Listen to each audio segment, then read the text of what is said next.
کوئی شکر کی پٹی بھی باندھنی چاہیے۔ حضرت ایوب 18 سال بیمار رہے، زوجہ کہنے لگی دعا کر لو، تو آپ فرمانے لگے بی بی سے کہ صحت کتنی دیر رہی؟ اس نے کہا 60 سال۔ تو آپ فرمانے لگے ذرا بیماری کو بھی 60 سال گزر لینے دو، پھر دعا بھی کر لیں گے۔ یہ دعا کی، اللہ یہ لفظ کہے، اللہ نے صحت دے دی، تندرستی آ گئی۔ ایک دن گھر میں بیٹھے بیٹھے زوجہ کہنے لگی کہ ایوب یہ بتاؤ دکھ اچھے کہ سکھ؟ آپ فرمانے لگے سارے دن ہی اللہ کے ہیں، پر دکھ بڑے اچھے تھے۔ مجھ سے پوچھو تو دکھ بڑے اچھے تھے۔ کہا کس طرح؟ تو حضرت ایوب فرمانے لگے جب میں بیمار تھا تو 24 گھنٹے میں ایک دفعہ میرا رب میرا حال پوچھا کرتا تھا۔ ایک دفعہ میرا اللہ پوچھتا تھا ایوب تیرا حال کیا ہے؟ فرماتے ہیں 12 گھنٹے تو لذت ہی رہتی تھی کہ میرے رب نے میرا حال پوچھ لیا ہے، اور اگلے 12 گھنٹے میں انتظار کرتا تھا مالک حال دوبارہ کب پوچھے گا۔ فرمانے لگے اب صحت تو ہو گئی ہے، پر اب میرا رب میرا حال تو نہیں نہ پوچھتا۔ بھائی مشکلات جو ہوتی ہیں وہ تو تجھے سجا دیتی ہیں، سوار دیتی ہیں۔ تجھے یاد آتا ہے کوئی اپنا، جب تجھے درد ہوتی ہے نا، تکلیف ہوتی ہے، پھر تیرا دل کرتا ہے کوئی کندھا ملے جہاں میں سر رکھ کے رہوں۔ پھر اسی لیے تو کسی درویش سے کسی نے پوچھا تھا اپنا کون ہوتا ہے؟ تو کہا جو تجھے دکھ کے وقت یاد آئے وہ تیرا اپنا ہے، جو تجھے عین آزمائش کے وقت یاد آئے اور تجھے اس کا نمبر فوراً تیرے موبائل پہ چلنے لگے وہ تیرا اپنا سجن ہے، جس کو تو دکھ کے وقت یاد کرے۔ تو بھائی مشکلات کے بعد جو اللہ آسانی دیتا ہے، حضرت ابراہیم کو آگ میں بھی پھینکا گیا، حضرت ابراہیم علیہ السلام کو ستایا بھی گیا، نکالا بھی گیا، لیکن جب ان مشکلات سے گزرے تو میرا رب فرماتا ہے وَإِذِ ابْتَلَىٰ إِبْرَاهِيمَ رَبُّهُ بِكَلِمَاتٍ فَأَتَمَّهُنَّ قَالَ إِنِّي جَاعِلُكَ لِلنَّاسِ إِمَامًا۔ کہا جب ابراہیم پورے اترے تو پھر ہم نے انہیں امام بنا دیا۔ یا اللہ کس طرح کی امامت دی؟ فرمایا میں نے اتنی اعلیٰ شان عطا کی ہے کہ اپنے لاڈلے رسول کو جناب ابراہیم کی نسل میں پیدا فرما دیا ہے، میں نے مصطفیٰ کو ان کی نسل میں پیدا کر دیا، قیامت تک کے لیے ان کا وقار بڑھا دیا۔ اللہم صلی علی محمد وعلی آل محمد کما صلیت علی ابراہیم وعلی آل ابراہیم، ان کی عظمت بڑھا دی۔ اس لیے کہ جب وہ آزمائش سے گزر کر کے آئے پھر جو آسانی دی، میرے نبی پاک صلی اللہ علیہ وسلم نے دین ابراہیمی کی بہت ساری چیزوں کو رکھا، کہا میں ملت ابراہیمی پہ ہوں۔ جب کوئی مشکلات کو عبور کر کے آتا ہے، جب کوئی تکلیفیں سہ کر کے آتا ہے، اس کے لیے جو اجر ہوتا ہے، اس کے لیے جو پھر اللہ کتنی ذرا بڑی توجہ کیجئے گا۔ لوگ سمجھتے ہیں فلاں آدمی مشکل میں ہے تو شاید مشکل میں ہی رہے گا، فلاں آزمائش میں ہے تو شاید میرا اللہ فرماتا ہے ایک مشکل دے کے میں 2 آسانیاں بھی دوں گا۔ تم مشکل دیکھ رہے ہو، مشکل نہ دیکھو، وہ جو اس کو بعد میں آسانی آنے والی ہے، اور ڈبل جو میں اس پر نعمت کرنے والا ہوں اس کو دیکھو۔ حضرت یوسف کو بھائیوں نے کنویں میں ڈال دیا تھا، اور جب کنویں سے نکلے تو مصر کے بازاروں میں بکے، اور پھر زلیخا نے الزام لگایا تو حالات بگڑ گئے، حضرت یوسف کو جیل جانا پڑا۔ کتنی کٹھن زندگی تھی، لیکن میرے مالک کو کچھ اور ہی منظور تھا۔ کنویں میں گرنے والے، بازار میں بکنے والے، جیل میں جانے والے، الزام لینے والے جناب یوسف کو رب کریم نے اسی مصر کا بادشاہ بنا دیا، اللہ پاک نے اسی مصر کا حکمران بنا دیا۔ یاری تیری سونا ہے پر ازمیشاں تیریاں اگ، اے سونا پرکھیا جاوند آئی پہلو نال اگاں دے لگ۔ اس کے لیے تھوڑا سا جتن کرنا پڑتا، تھوڑے کٹھن حالات سے گزرنا پڑتا، تھوڑی آزمائشوں کا روپ دیکھنا پڑتا۔ ہم چاہتے ہیں کہ ہمیں چھیڑے کوئی نہ کوئی تکلیف نہ آئے، کوئی آزمائش، یہ ہو نہیں سکتا میرے بھائی۔ نامی کوئی بغیر مشقت نہیں ہوا، 100 بار جب عقیق کٹا تب جا کر نگی ہوا۔ ہم چاہتے ہیں کہ ہمیں کچھ بھی دقت نہ آئے، مشکلات نہ آئے، اور مشکلات تو انسان کو سنوارتی ہیں بھائی، وہ تو نکھارتی ہیں۔ کبھی پوچھا کرو جا کر کے کسی گندم کے دانے سے کہ تو کہاں سے ہو کے آیا ہے، کہاں سے نکل کے آیا ہے، تو وہ بتلائے گا کہ بڑے مشکل مراحل سے گزرا ہوں، اور پھر اللہ نے مجھے طاقت دی ہے کہ میں انسان کے وجود کا حصہ بناؤں۔ تو بھائی کٹھن مراحل، آزمائشیں، تکلیفیں، یہ انسان کو بڑا انسان بنا دیتی ہیں، یہ اس کے لیے ترقیوں کا پیش خیمہ ہوتی ہیں۔ ہمارے جوان پریشان ہو جاتے ہیں، عورتیں خاص کر کے اس بات پہ توجہ کریں، وہ بڑی جلدی غم لے جاتی ہیں، وہ کہتی ہیں جانے میرا کچھ ہوگا ہی نہیں، جانے میرا کچھ ہو ہی نہیں سکتا۔ میرے بھائی درجنوں اور بیسیوں لوگ ایسے ہیں جن کی اولادیں نہیں تھی، لیکن نام ان کا ان سے بھی زیادہ ہے جو بڑے بڑے صاحب اولاد۔ حضرت خواجہ معین الدین اجمیری کو جانتے ہیں آپ لوگ؟ نہیں، جو جانتے ہیں وہ بولے جانتے ہیں جی؟ لو جی، کافی سارے جانتے ہیں، تھوڑے جی رہ گئے نا۔ جانتے ہیں نا خواجہ صاحب کو؟ ان کے کسی بیٹے کو جانتے ہوں؟ نہیں جانتے، نہیں جانتے، نہیں جانتے آپ ان کے بیٹے کو۔ حضرت خواجہ معین الدین اجمیری رحمۃ اللہ تعالیٰ علیہ کے بیٹے کو نہیں جانتے، لیکن ویسے آپ ہندوستان میں کسی آدمی کو چھیڑ کے دیکھیں، وہ کہے گا میں خواجہ صاحب کا روحانی بیٹا ہوں، میں اولاد۔ حضرت غوث اعظم رضی اللہ تعالیٰ عنہ کی اولاد کو کم لوگ جانتے ہیں، لیکن آپ ویسے کسی کو پوچھ کے دیکھیں 11ویں والا پیر کون ہوتا ہے، ہر آدمی ہاتھ اٹھا کے بتائے گا خدا کے فضل سے ہم پر ہے سایہ غوث اعظم کا، ہمیں دونوں جہاں میں ہے سہارا غوث اعظم۔ لوگ جھوم کے بتلائیں۔ میرے بھائی، یہاں لوگ پریشان ہو جاتے ہیں کہ اولاد ہوگی تو یہ ہوگا، فلاں ہوگا تو یہ ہوگا۔ بھائی ایسی کوئی بات نہیں۔ میرے پاس پیسے ہوتے تو میرا ابا بیماری سے فوت نہ ہوتا۔ جو مالدار ہوتے ہیں تو کیا وہ بچ جاتے ہیں؟ حضرت اسرائیل انہیں چھوڑ جاتے ہیں؟ او خدا کے بندے، تو کیسی بات کر رہا ہے؟ یاد رکھ، یہ جو آزمائشیں ہوتی ہیں، یہ جو تکلیفیں ہوتی ہیں، یہ جو تھوڑے سے مشکل حالات ہوتے ہیں۔ حضرت یونس علیہ السلام کی دوستی ہوگی حضرت جبریل امین سے، تو جناب جبریل ملنے آئے۔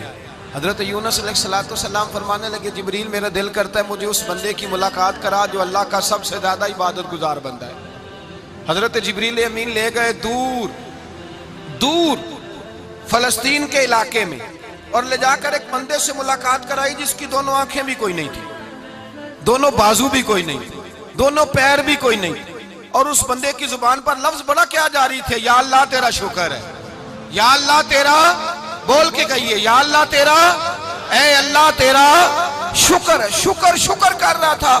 حضرت جناب سیدنا یونس علیہ السلام کہنے لگے میں نے تجھے عبادت گزار کو ملانے کو کہا تھا، تو کہاں لے آیا؟ حضرت جبریل کہنے لگے یا یونس، یہ ہر چیز جانے کے باوجود اپنے رب کی رضا پہ راضی ہے۔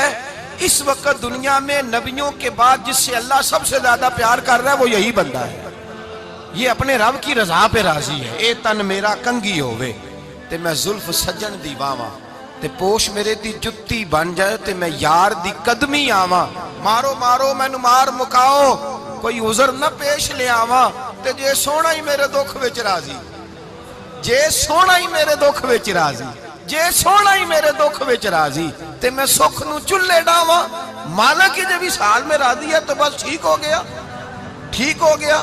وصل اچھا ہے نہ فراق اچھا ہے، بس جس حال میں محبوب رکھے وہی حال اچھا ہے، بس جس حال میں انہوں نے رکھا بات ٹھیک ہو گئی۔ اس میں اب انسان شکوہ کرتے پھرے کہ یہ کس طرح ہے وہ کس طرح، اپنے آپ کو مطمئن رکھا ہے۔ مشکل کے بعد جو آسانی آل، حضرت لقمان حکیم، ان کے نام پر قرآن مجید کی پوری سورت ہے۔ حضرت لقمان حکیم علیہ رحمہ آپ اپنے بیٹے کو نصیحت کر رہے تھے، کہنے لگے بیٹا کو مشکل آئے تو گھبرانا نہیں، کوئی مشکل آئے تو کرے بیٹوں کو سمجھ آ جائے کہ مشکل آئے تو، سمجھ آ رہی ہے بات کی، مشکل آئے تو۔ اور کیا خوبصورت جملے، بیٹے کو بٹھا کے کہتے ہیں بیٹا چھوٹی مشکل آئے گی تو اللہ بڑی مشکلات آسان کر دے گا، سمجھو چھوٹی مشکلات آئیں تو اللہ نے بڑی مشکلیں اس نے آسان کر دی۔ اور آپ کو بتاؤں اصل انسان ہوتا ہی وہ ہے جو مشکلوں میں جینے کا ڈھب سیکھ جاتا ہے، وہ بن جاتا ہے جو کرب کے حالات میں جینے کا سلیقہ سیکھ جائے۔ اپنے بچوں کو یہ سمجھانا، حضرت لقمان بیٹے مشکل آئے تو گھبرانا نہیں، بڑی کو ٹال دیتی ہے، وہ نیکی کا اور آسانی کا پیش خیمہ ہوتی ہے، اللہ اس کے بعد آسانی سمجھا رہے ہیں۔ کچھ دنوں کے بعد کہنے لگے آؤ فلاں اللہ کے نبی کی ملاقات کو چلیں، فلاں نبی علیہ السلام سے ملنے چلتے ہیں۔ اس زمانے میں جو نبی تھے ان سے ملنے چلے گئے۔ بیٹے کو بات یاد تھی، گھوڑے پہ بیٹھے، امام ابن جوزی نے اس کو لکھا ہے، گھوڑے پہ بیٹھے تھے دونوں کے پاس گھوڑے تھے۔ اب رستہ بہت زیادہ تھا، کھانا ساتھ لے لیا، پانی ساتھ لے لیا، رستہ لمبا تھا، صحرا کا علاقہ تھا۔ جب جانے لگے تو اتنی سخت گرمی ہوئی کہ گھوڑے بھی بے ہوش ہونے لگے، اچانک ایسی گرم لو چلی کہ گھوڑے بھی۔ اب دونوں باپ بیٹا جو تھے وہ بڑی جوش میں تھے کہ جانا ہی جانا ہے، گھوڑے سے اتر کر کے پیدل چلنے لگے۔ اب پیدل چلتے چلتے ذرا آگے گئے تو اب گرمی میں جتنا بندہ پیدل چلتا ہے اتنا پیاس بھی زیادہ لگتی ہے، تو پانی پیتے رہے، کھانا کھاتے رہے، کھانا پانی بھی ختم ہو گیا۔ تھوڑا آگے چلے نا، اس قدر تکلیف بڑھی کہ حضرت جناب لقمان کے بیٹے کے پیر کے اندر ایک ہڈی پیوست ہو گئی،